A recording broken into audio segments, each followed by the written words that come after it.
चलो आज हम बात करेंगे यशोधरा सखी संवाद की, ठीक है ना। आज हम इस पे बात करते हैं। और जो कहानी है वो है गौतम बुद्ध के जीवन से।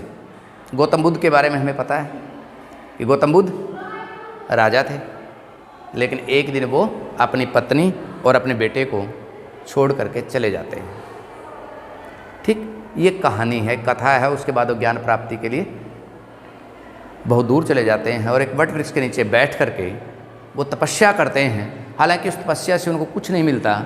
एक दिन जब वो सोचते हैं कि दुखों का कारण क्या है, ठीक, और उन्हें पता चलता है कि इच्छा और आकांक्षाएं आदमी जो है इनको प्राप्त करने के लिए सारी ज़िंदगी संघर्ष करता है और अंततः वो इच्छाएं और लालसाएं रह जाती हैं, आदमी का जीवन चूक जाता है।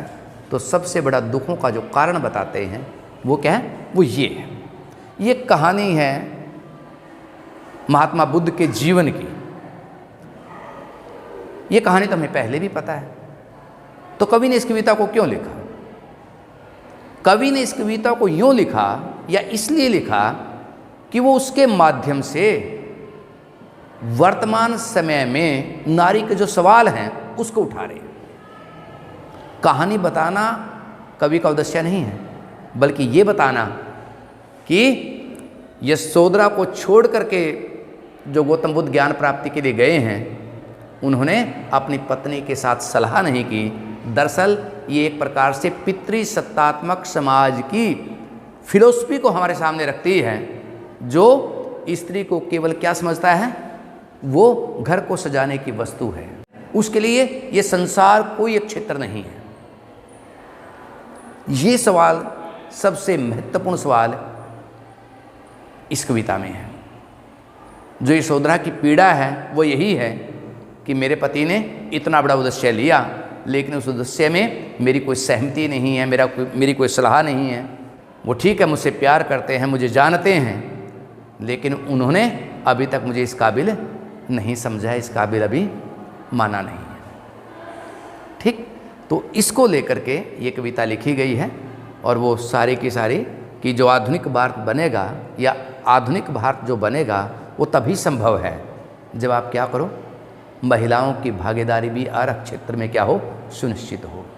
तभी आधुनिक भारत बन सकता है। इतनी बड़ी ऊर्जा 50% लोगों को यदि आपने बाहर कर दिया है या उनके क्षेत्र को आपने सीमित कर दिया है, तो हमने समाज की 50% शक्ति को क्या कर दिया है, छोटा कर दिया है, रोक दिया है ना। तो आप अच्छे सशक्त भारत का कैसे निर्माण कर सकते हैं? नहीं, सुंदर भारत आप कैसे बना सकते हैं, या अपने समाज को खूबसूरत कैसे बना सकते हैं? ये तो तभी संभव है ना जब पुरुष और महिलाएं उसकी समाज में समान भागीदारी हो और क्या करें, वो मिलजुल करके इस समाज को क्या बनाए, बेहतर बनाए, है ना, अच्छा बनाए। वो तभी संभव है कि महिलाओं के भी आगे बढ़ने के अवसर उतने ही हों। ठीक है, तो अब हम इस कविता को हम शुरू करते हैं, है ना। देखो, सखी वो मुझसे कहकर जाते, कह तो क्या मुझको वे अपनी पथ बाधा ही पाते। कहने लगे, ये सखी यशोधरा बात कर रही है अपनी सहेली से, यदि वो मुझे बता करके जाते, सवाल पूछती है और सवाल में जवाब क्या, देखिए, कह तू ही बता, तो क्या मुझको वे अपनी पथ बाधा ही पाते, रास्ते की रुकावट, क्या मैं उनके रास्ते की रुकावट बनती? एक सवाल और पूछ लिया, सवाल पूछ करके एक सवाल और पूछ लिया है, यानी मैं उनके रास्ते की रुकावट बनने वाली नहीं थी। ये सखी वो घर छोड़ करके गए हैं, वो किसी बड़े उद्देश्य की प्राप्ति के लिए उन्होंने घर छोड़ दिया है, लेकिन मुझसे कोई सहमति नहीं की, मेरी कोई राय नहीं जानी, मुझसे कोई सलाह मशवरा नहीं किया। ये सखी वो मुझे समझने में चूक गए हैं, वो मुझे बता करके नहीं गए। इस बात का मुझे दर्द है ना। तू तो मुझे अच्छी तरह से जानती है, मैं उनको रोकने वाली नहीं थी। मुझको बहुत उन्होंने माना, फिर भी क्या पूरा पहचाना, मैंने मुख्य उसी को जाना, जो वे मन में लाते, सखी वो मुझसे कह कर जाते। और क्या कहने लगी? मुझको बहुत उन्होंने माना, वो मेरा बड़ा मान कर रखते हैं, मेरी हर बात को बड़ा तवज्जो देते हैं, फिर भी क्या पूरा पहचाना? सवाल लगा दिया पीछे, प्रश्नवाचक चिन्ह। क्या मुझे पूरा अच्छी तरह से जान पाए हैं, समझ पाए हैं? मैंने मुख्य उसी को जाना जो वे मन में लाते, लेकिन मैंने तो हमेशा उसी बात का अनुसरण किया है जो बात उनके दिलो दिमाग में आई है। ये सखी, यदि वो बता करके जाते तो मुझे आज इतनी पीड़ा नहीं होनी थी, इतना दर्द नहीं होना था। मैं बहुत दुखी हूँ कि मेरे पति ने इतना बड़ा निर्णय लिया है, लेकिन उस निर्णय में मेरी कोई सहमति नहीं है, मेरी कोई भागीदारी नहीं है। स्वयं सुसज्जित करके क्षण में प्रियतम को प्राणों के पण में हम ही भेज देती हैं रण में, छात्र धर्म के नाते सखी वो मुझसे कह कर जाते।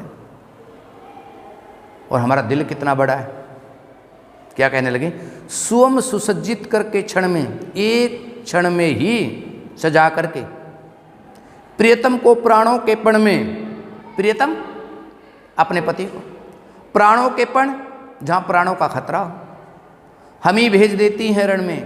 कहाँ भेज देती हैं? युद्ध क्षेत्र में, अक्षात्र धर्म के नाते अक्षत्रिय धर्म को निभाने के लिए। कि सखी हमारा दिल कितना बड़ा है। मेरे पति ने तो ये समझा कि हो सकता है कि जो महिलाएं हैं उनका दिल क्या होता है, कमज़ोर होता है, लेकिन हमारा दिल कितना बड़ा है।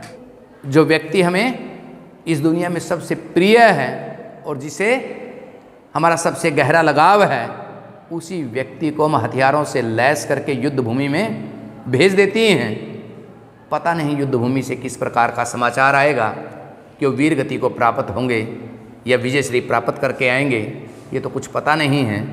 लेकिन हम तो मान करके चलते हैं कि कितना ही बड़ा खतरा क्यों ना हो, तो उस खतरे को उठाने में भी हम पीछे नहीं रहते, क्योंकि हमें अक्षत्रिय धर्म का पालन करना है। लेकिन जहाँ मेरे पति गए हैं वहाँ तो कोई युद्ध का खतरा भी नहीं है। वो तो ज्ञान प्राप्ति के लिए घर उन्होंने छोड़ा है और वहाँ इस प्रकार की कोई स्थिति नहीं है। तो इस स्थिति में भी तो उन्होंने क्या करना चाहिए था? मुझे बता करके जाना चाहिए था, मुझसे राय लेकर के जानी चाहिए थी, मुझसे विचार विमर्श करना चाहिए था। ऐसा कि बार बार जो है इस तरह की पीड़ा, इस तरह का दर्द, इस तरह का क्षोभ मेरे दिलो दिमाग में उभरता है। हुआ न यह भी भाग्या भागा, किस पर विफल गर्व अब जाग्या, जिसने अपनाया था त्याग्या, रहे स्मरण वो आते, सखी वो मुझसे कह कर जाते। और क्या कहने लगी? हुआ न यह भी भाग्य अभाग्य, भाग्य अभाग्य किस्मत वाली है ना। मेरी तो इतनी भी किस्मत नहीं हुई। क्या? किस पर विफल गर्व अब जाग्या, किस पर गर्व करूं? विफल असफल हो गए, अब मैं किस बात पे गर्व करूं? अगली बात पूरी हो रही है, जिसने अपनाया था त्याग, जो 7 जन्म की कस्में खा करके लेके आया था वही छोड़ के चला गया। अब मैं किस बात पे गर्व करूं? मेरी तो इतनी भी किस्मत नहीं हुई कि मेरा पति मेरे से पूछ के ही गया हो। नहीं, अब मैं दुनिया के तानों को, दुनिया के कटाक्ष को, व्यंग को कैसे सहन करूंगी? रहे स्मरण वो आते।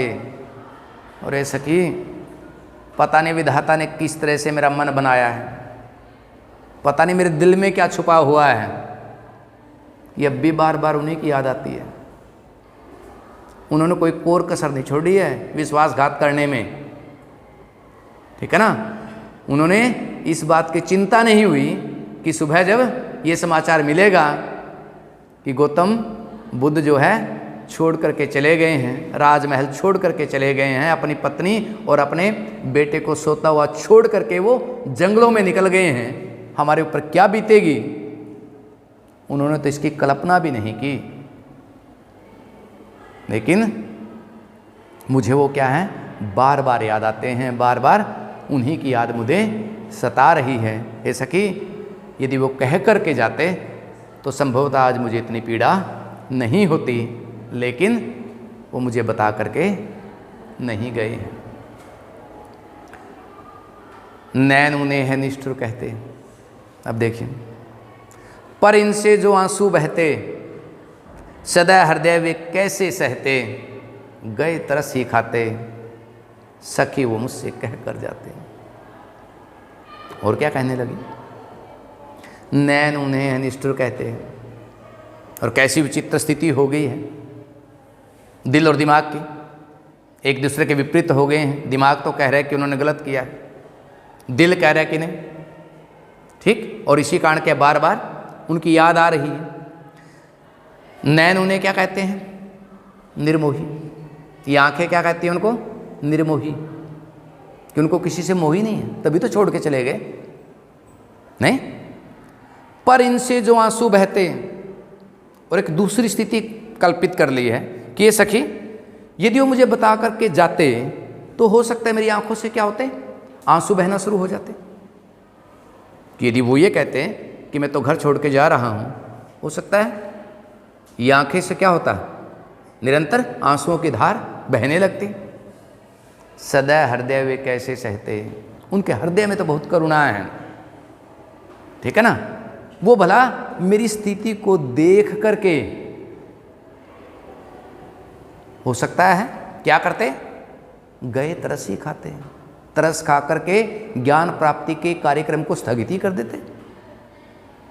ऐसा कि इसकी भी पूरी संभावना थी कि हो सकता है कि जब वो मुझे जाने का समाचार सुनाते और मेरी आंखों से आंसू बहने शुरू हो जाते, और वो तो बहुत ज़्यादा दूसरे के दुख में दुखी होने वाले व्यक्ति हैं, शायद ज्ञान प्राप्ति की इस कार्यक्रम को क्या करते, वो बीच में ही छोड़ देते और वो ना जाते।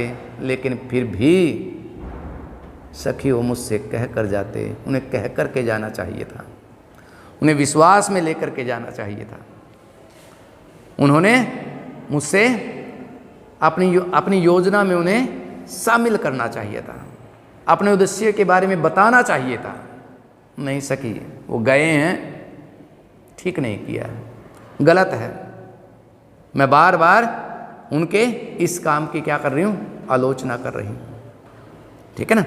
बेशक उनके हृदय में कितनी ही करुणा हो, कितना ही प्यार हो, कितना ही मेरा मान सम्मान करते हों, लेकिन अभी तक वो मुझे पूरी तरह से समझ नहीं पाए हैं, पूरी तरह से जान नहीं पाए हैं। ये टीस, ये पीड़ा, ये दुख हमेशा मेरे हृदय में रहेगा, मेरे दिलो दिमाग में रहेगा। और कहने लगे, क्या जाएं, वो कहते गए हैं तो चले जाएं, ठीक है। सिद्धि पावे वे सुख से,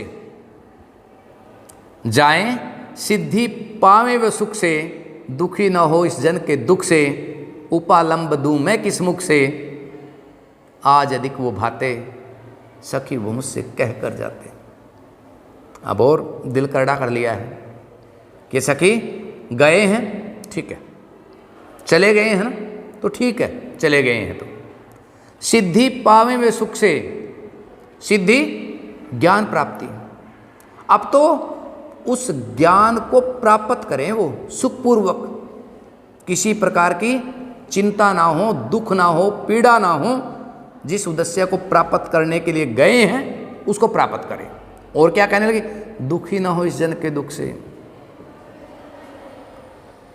अब परेशान ना हो इस जन के दुख से, परिवार के व्यक्तियों की पीड़ा से, कि अब हमारी कोई याद ना उनको सताए, ठीक है ना। ठीक है, ज्ञान प्राप्ति के लिए वो गए हैं तो अच्छी बात है, लेकिन अब तो सुखपूर्वक ज्ञान प्राप्त करें और अब घर की चिंता उनको ना सताए। उपालंब दूं मैं किस मुख से, उपालंब व्यंग करना, कटाक्ष। अब मैं कैसे कटाक्ष करूं, कैसे, आज अधिक वो भाते, वो मुझे आज और भी ज़्यादा क्या लगने लगे हैं, सुंदर लगने लगे हैं, अच्छे लगने लगे हैं। क्यों लगने लगे हैं, क्योंकि वो जिस उद्देश्य के लिए गए हैं उसमें उसके परिवार का कल्याण नहीं बल्कि पूरे समाज का कल्याण उसमें छुपा हुआ है। वो तो इतना बड़ा उद्देश्य लेकर के चले हैं, तो आज मुझे क्या है उनका जीवन और भी ज़्यादा क्या लगता है, अच्छा लगता है, सुंदर लगता है, सम्मान्य लगता है। लेकिन ये सखी फिर भी उनको बता करके जाना चाहिए था कि वो बता करके नहीं गए।